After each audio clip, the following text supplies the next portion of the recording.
Howdy friends, Wes here checking in with a brand new episode of the Vinyl Survivor. Hope everyone is doing well. Been away a little bit, had some vacation time I used, and also had several other projects I was working on, so haven't had a lot of time to make these videos recently, but got a little bit of time right now, so we're going to get another episode of this in the can. This is actually my second time filming this, as I missed the focus on the first one. Yeah, well, that's life. Sometimes you gotta, well, in life there are no redos, but on YouTube there are redos. So let's go ahead and get into this episode. First album we have here is a solo album from Jon Stewart of the Kingston Trio. This is his third album, titled Willard, from 1970. This also features Carole King, James Taylor, and Doug Kershaw, and just very much a straightforward country album. Nashville country, early 70s country and western album. If you're familiar with his work in the Kingston Trio or Kingston Trio in general, this is very different. This is not as folky. So with that being said, this is not really my kind of thing, not really up my alley. I'm not really the country guy. I enjoy country. There was a time in my life when I really liked country a lot, but over the years I've kind of come to the conclusion that I mainly like female country singers, and that's about it. So this was an interesting listen. Glad to check this one out, but this is not going to be staying in the collection.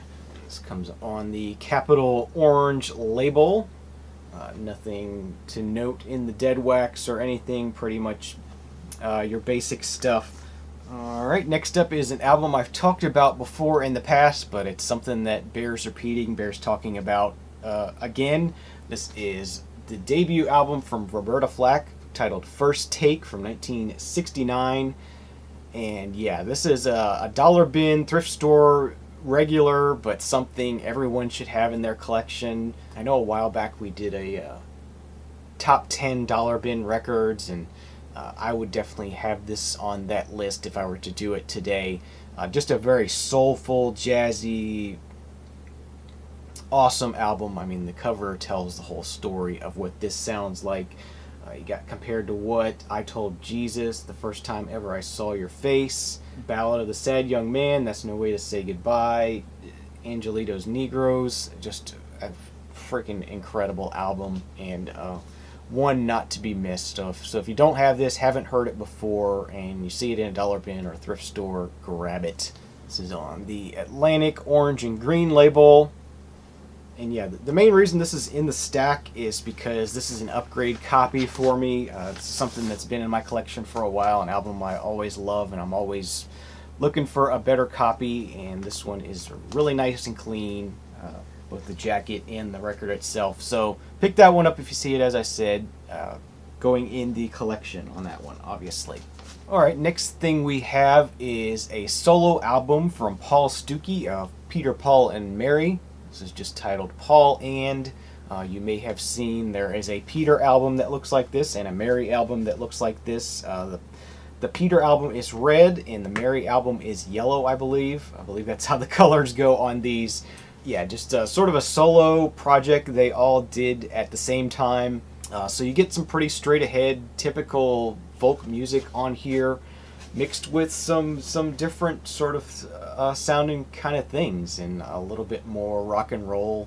I believe these came out in 71-ish. Yeah, so these are, you know, a little bit later, a little bit after the folk boom of the early 60s. But these albums all are really good. I've really enjoyed hearing these. And this one's really good. So I really enjoyed it. If you see this one, pick it up. If you like Peter, Paul, and Mary kind of music, if you like folk music, this is folk with a little bit of rock and roll in it, and it rocks a little bit at times. It's good stuff, good enjoyable spin. Nothing to spend a lot of money on, but they're pretty easy to find. And this one is on the Puke Green Warner Brothers label. I guess it's better than the Palm Tree label, but still not very much to look at. Again, nothing really to note on the dead wax of that one, so yeah. Okay, next thing we have to talk about today is an album from Peter Gabriel from 1982. This is the one titled loosely titled Security. None of these really have titles on them. This does say Security on the label. So that's what we're going to go with. This one has Shock the Monkey on it. And just an enjoyable Peter Gabriel album through and through. Don't have too much of a memorable experience with this one. I know I enjoyed it, but nothing else really jumped out at me. This wasn't a mind-blowing album for me. Just a good Peter Gabriel album. I do like Peter Gabriel, and this was enjoyable to hear. Insert here with some photos and liner notes and lyrics on it. This is on the Geffen, the black Geffen label. Has Master Disc RL in the dead wax, so that's Bob Ludwig, Robert Ludwig of Master Disc did the mastering on this, and of course it sounds pretty good. So that is Peter Gabriel's Security. I like this one as well. It's going to be staying in the collection as well. So thumbs up for this one. Okay, next thing we have to talk about. This is automatically appearing in your episode of the Vinyl Survivor, whether you like it or not. This is the U2 album, The Joshua Tree from 1987. Classic album from them. Side A is basically nothing but a string of hits. I mean, you got Where the Streets Have No Name, I Still Haven't Found What I'm Looking For, With or Without You, and Bullet the Blue Sky, all in a row on side A. Just a classic album from them. Produced by Brian Eno and Daniel Lanois, well-known producers and people that really know how to make great music. So yeah, this was definitely a hit for them. Back cover, just have a plain black inner sleeve. I guess that was the original inner sleeve for this. And this is on the Island Record label, but a custom label on this. And this is a particularly really nice copy of this album. A1 stampers, or 1A stampers on both sides. Super clean, sounds great. Just really happy to have this classic U2 album in my collection. So this one gets a thumbs up as well. Really liked it. Really enjoyed it.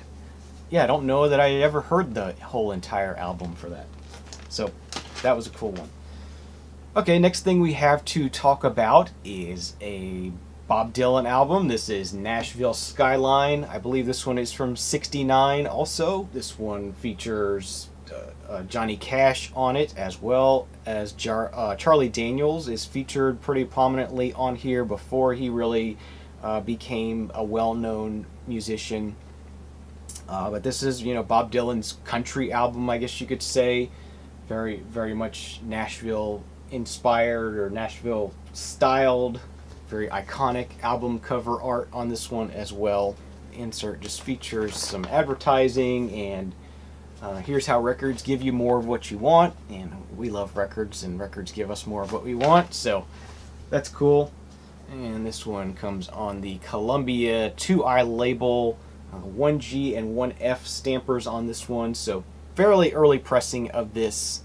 Definitely one of the earlier pressings, I believe, and a really nice, super clean copy of this. I bought this at Hide and Seek Records before the owner died. This was just something I couldn't leave behind. It wasn't real expensive. I think it was $5 or $6. So definitely a very cool addition to my small but slowly growing Dylan collection.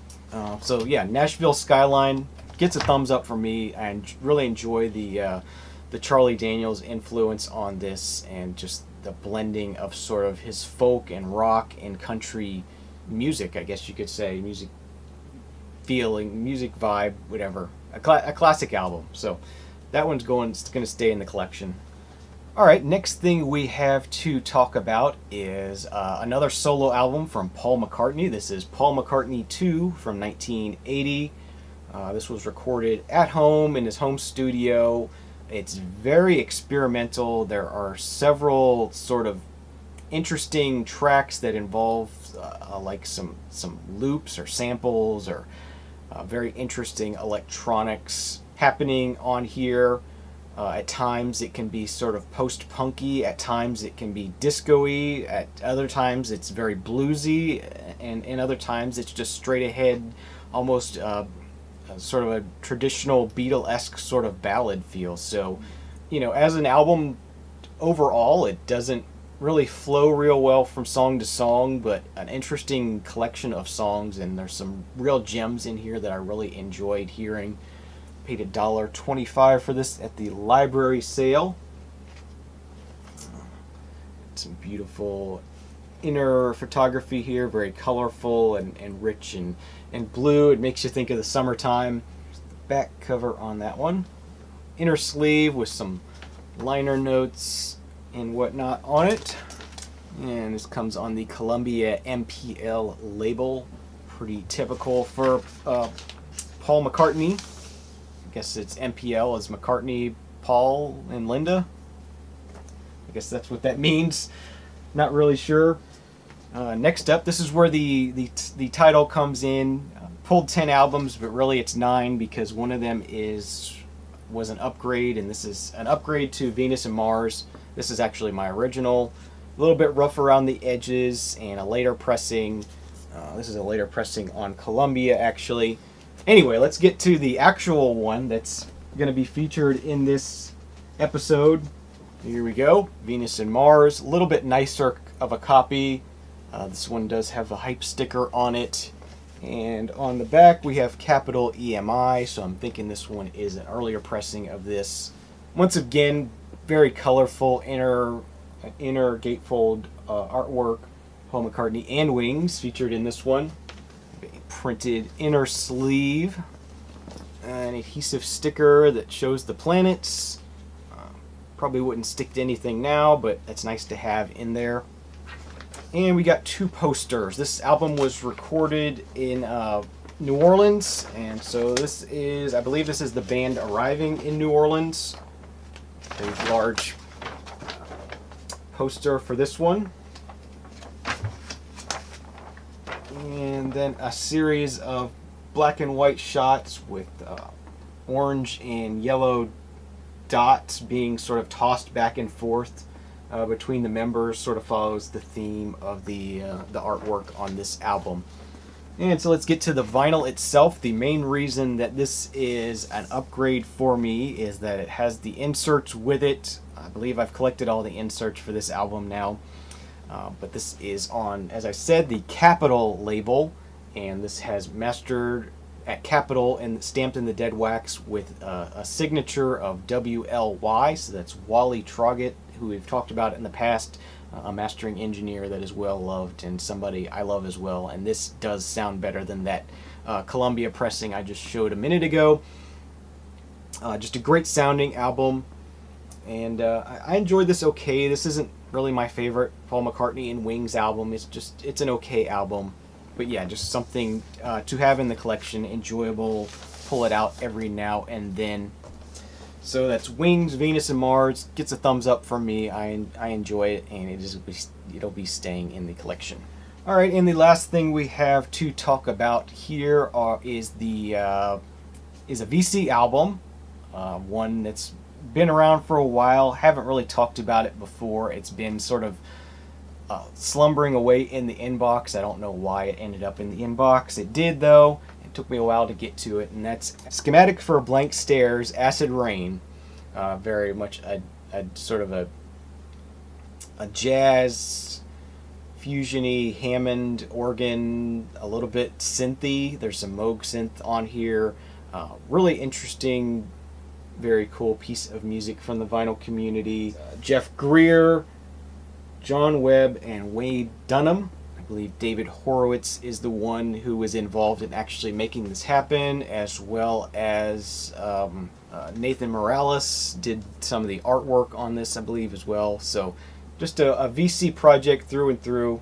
Really interesting, cool sounding, sort of Sunday morning or Sunday afternoon jazz album. It's a little bit more too lively for the morning. It's a little more upbeat, but it's kind of a really just cool sound to it. And I like this one better than the Kiss of Death, I think, is their second one. I like the sound on this one better, a little bit cleaner, a little bit tighter sounding, a little less echoey, room noisy kind of. The Kiss of Death has more of a live feel to it. This one has more of a studio feel to it to me, so I like that better about it.